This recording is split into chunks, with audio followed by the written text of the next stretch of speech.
안녕하세요. 결혼한 지 2년 된 30대 중반의 여성입니다. 매일같이 다른 사람들의 사연을 들으며 이러쿵저러쿵 한 소리씩 하던 사람이기도 하고요. 그런데 오늘은 제 사연을 좀 말해볼까 합니다. 시부모님도 그렇고 아주버님 부부도 그렇고 어찌 그리 염치가 없으신지. 솔직히 시댁 식구들이 아무리 개차반이어도 남편만 멀쩡하면 이래저래 참고 살아봤을 거예요. 시댁 식구들하고 같이 사는 것도 아닌데 제가 뭐 한다고 이혼까지 하겠어요? 하지만 팔은 안으로 굽는다잖아요. 남편은 무슨 일이건 간에 시댁 식구들과 관련이 있다 싶으면 무조건 제가 이해하고 넘어가길 바랬어요. 남편이 아니라 남의 편이라더니 정말 그 말이 딱이더라고요. 이럴 거였으면서 왜 그렇게 절 꼬시려고 안달이 나 있던 걸까요? 남편은 저희 아버지 건물 3층에서 국어교습소를 운영하고 있었습니다. 저는 1층에서 카페를 운영하고 있었고요. 제 카페에 오시는 손님들은 대부분이 단골이고 남편도 그들 중 한 사람이었어요.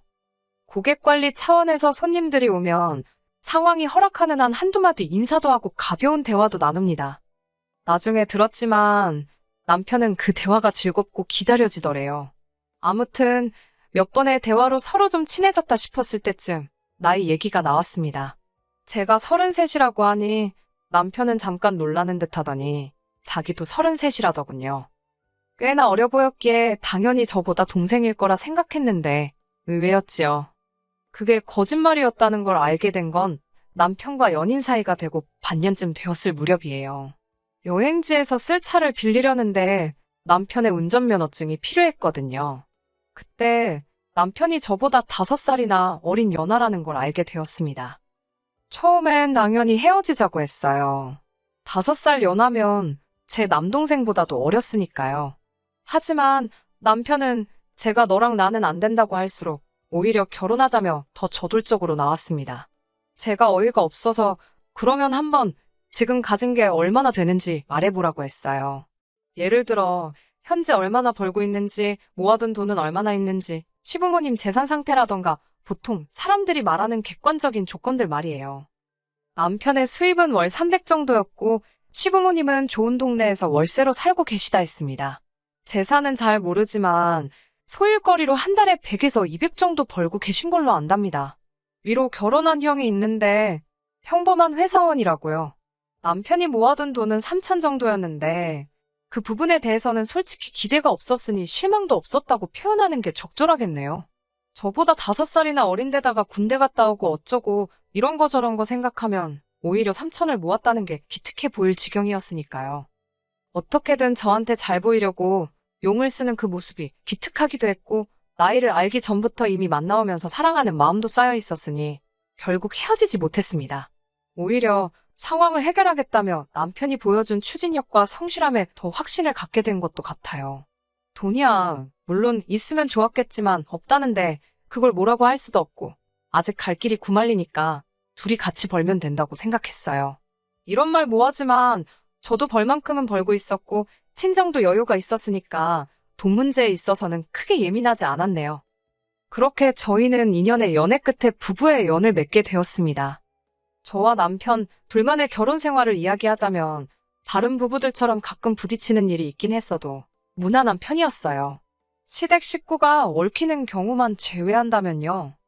더 정확히 말씀드리자면 시댁 식구가 얽혔다는 건 돈 이야기가 나왔을 때를 말하는 거예요.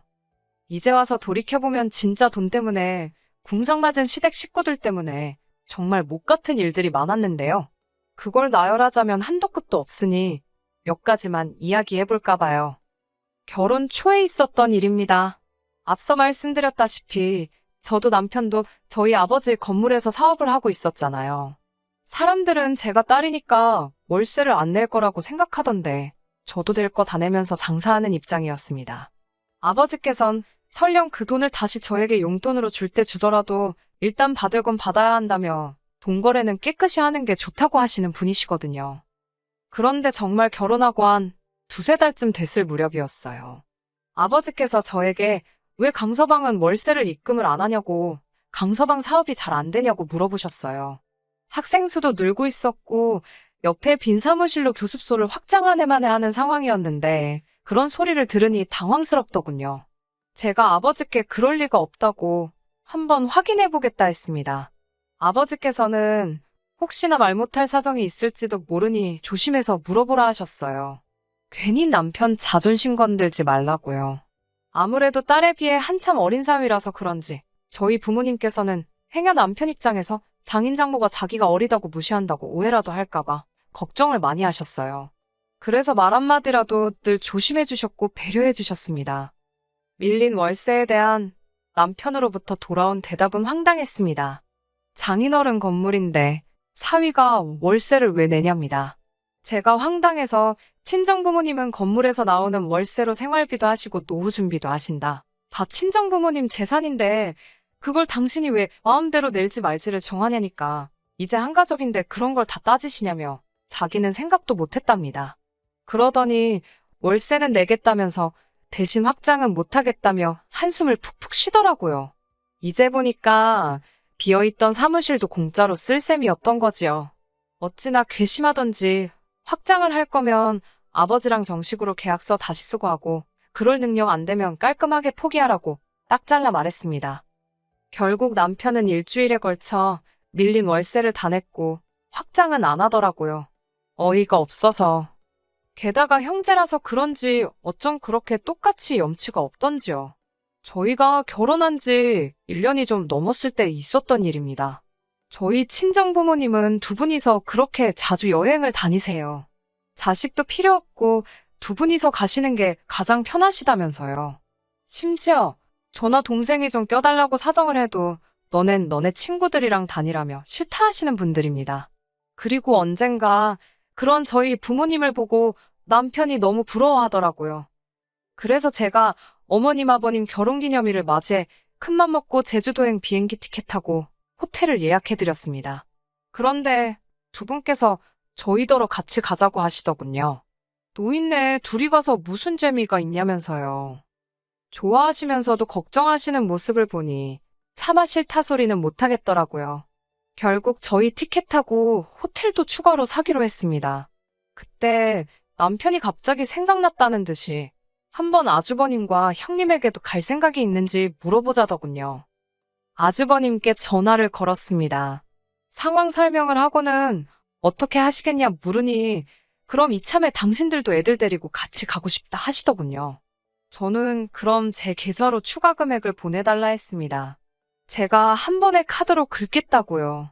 그러자 아주버님께서는 잠깐 말이 없으시더니 어머님 아버님 티켓은 누가 사냐고 물어보시더군요.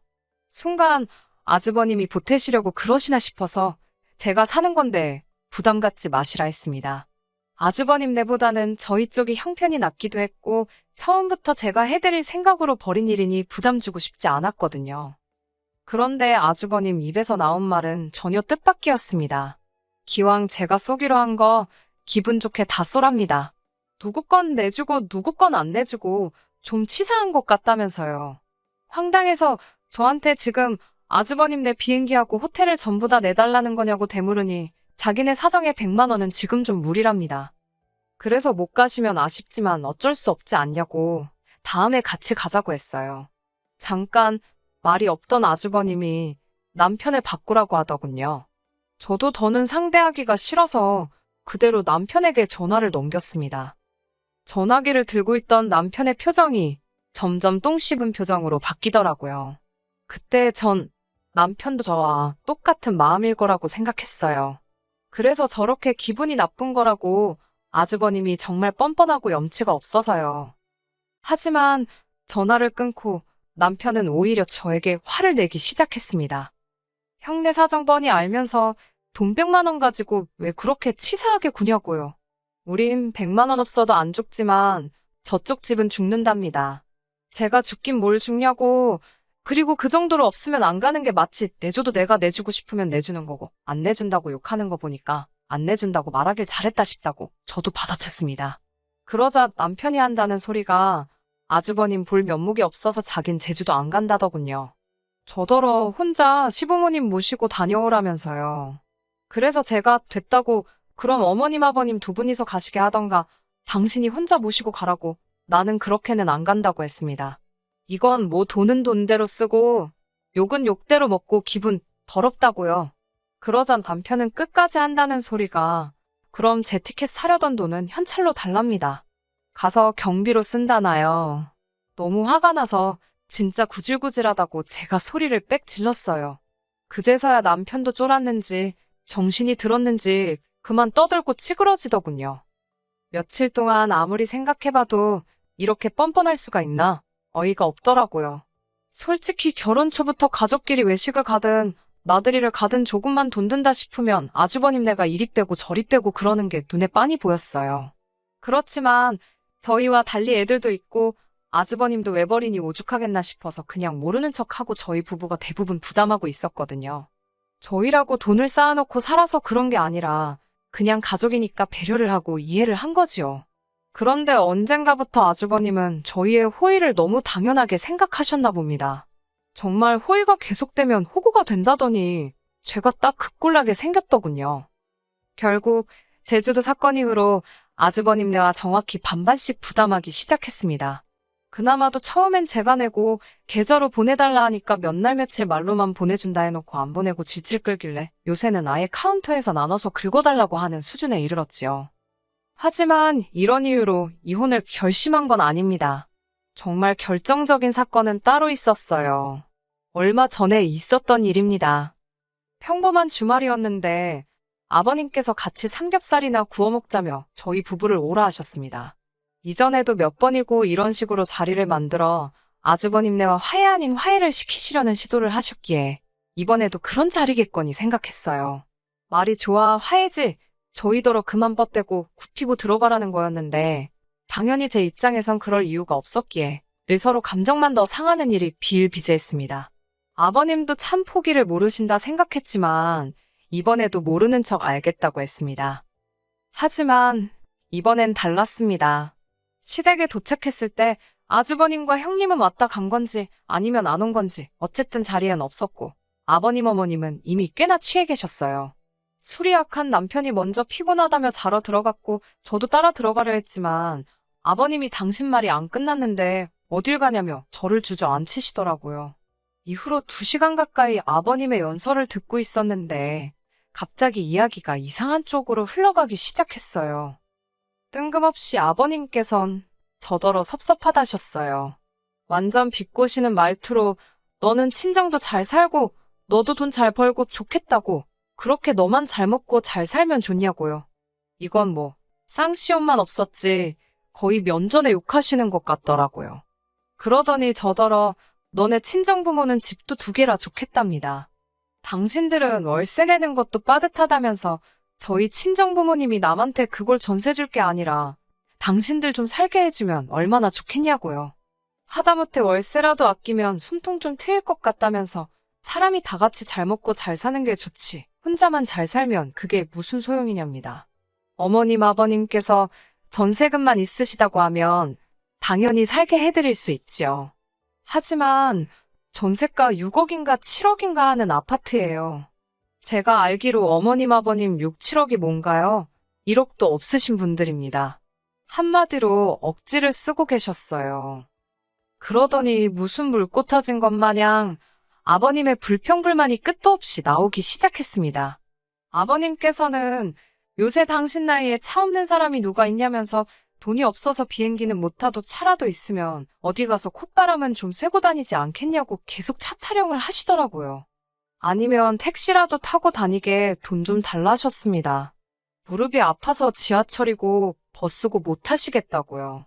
뭐 그 밖에도 한 달에 2번 정도는 당신들 체력 회복 좀 하게 소고기 좀 사달라. 돈 벌어서 월세 내고 뭐하고 나면 남는 거 없으니 생활비 좀 보태달라. 별소리를 다 하시더라고요. 솔직히 기도 안 차고 표정 관리도 안 되었어요. 술 취한 사람을 상대로 무슨 말을 하겠냐 싶어 대꾸도 좀 하다가 그냥 말았습니다. 제가 말해봤자 듣지를 않으셨으니 말이 통하지도 않았고요. 그럼에도 불구하고 취중진담이라잖아요. 속으로 저런 욕심을 내고 계셨다니 갑갑하더라고요. 이튿날 아침 일찍 자는 남편은 내버려두고 저 혼자 집에 왔습니다. 이런 결혼을 뭐하러 했나 하는 생각에 감정이 격해져 화도 나고 속도 상하더라고요. 얼마 뒤 남편이 집에 왔습니다.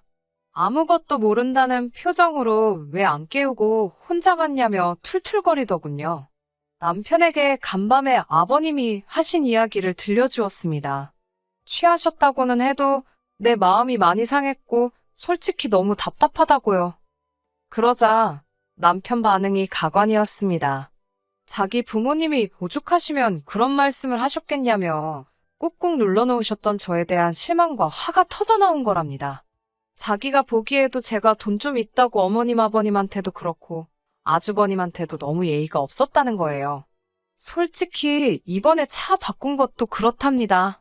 그럴 돈이 있으면 제 차를 업그레이드 할 게 아니라 이참에 아버님도 한 대 딱 사드렸어야 한답니다.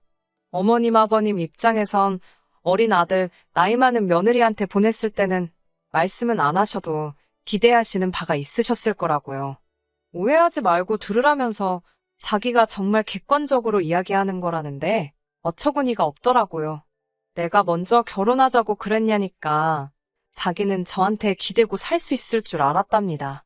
정말 결혼 전에는 별도 달도 따질 것 같더니 이게 무슨 일이지 어안이 벙벙하더군요. 며칠의 고민 끝에 남편에게 이렇게 사는 건 아닌 것 같다고 헤어지자 했습니다. 이혼하자고요. 당신도 무섭고 당신 가족들도 무섭다고 했네요. 나를 무슨 봉으로 아는 것 같은데 이러다 나중에 내 재산 넘볼까 무서워서 같이 못 살겠다 했습니다.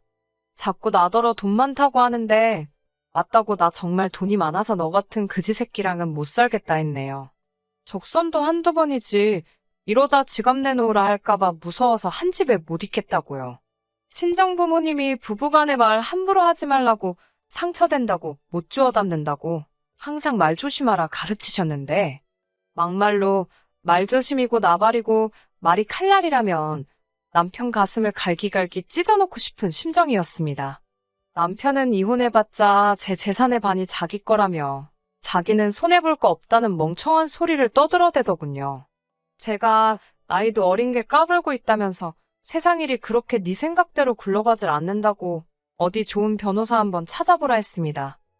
저희는 그렇게 결국 남남이 되었습니다. 이혼의 문턱까지 가서야 남편은 저에게 정말 잘못했다고 거의 싹싹 빌다시피 사과를 해왔어요. 평생 제 말 잘 듣고 살겠다면서 한 번만 봐달라고요. 원하면 시댁 식구들 그 누구와도 연락하지 않을 자신도 있다 했습니다. 당연히 믿지 않았지요. 남편을 포함한 모든 시댁 식구들을 차단했고 조금이라도 관련 있는 사람들에겐 남편의 거지근성 때문에 이혼했다 했습니다. 사람들이 어떻게 받아들일지 행여 남편 귀에 들어가면 찾아오진 않을지 걱정이 안 된 건 아니지만 또 거짓말도 아니니까 굳이 성격 차이내 모네 말 같지도 않은 변명은 하기 싫었거든요. 비록 이혼녀 딱지를 달게 되었지만 인생 공부 한번 세게 했다 생각하고 털어버려야겠지요. 아, 그리고 지난달에 남편 사무실 계약 기간이 끝났거든요. 친정아버지께서 공실로 놀리는 한이 있어도 너한테는 안 내준다며 계약 연장 안 받아주셨습니다. 남편은 아무리 그래도 남의 밥줄 가지고 이러는 게 어딨냐고 치사하다고 생난리를 쳤지만 이제 남남인데 알게 뭐래요. 밥줄이 이어지든 끊어지든 걔가 물어가든 제 할 바는 아니잖아요. 이참에 남편이 정신 차리고 철 좀 들면 좋겠네요. 인생은 실전이라는 것도 좀 배우고요. 끝까지 들어주셔서 감사합니다. 오늘의 사연은 여기까지입니다. 구독과 좋아요, 알람 설정 부탁드리고 더 좋은 사연으로 다시 찾아뵙겠습니다. 감사합니다.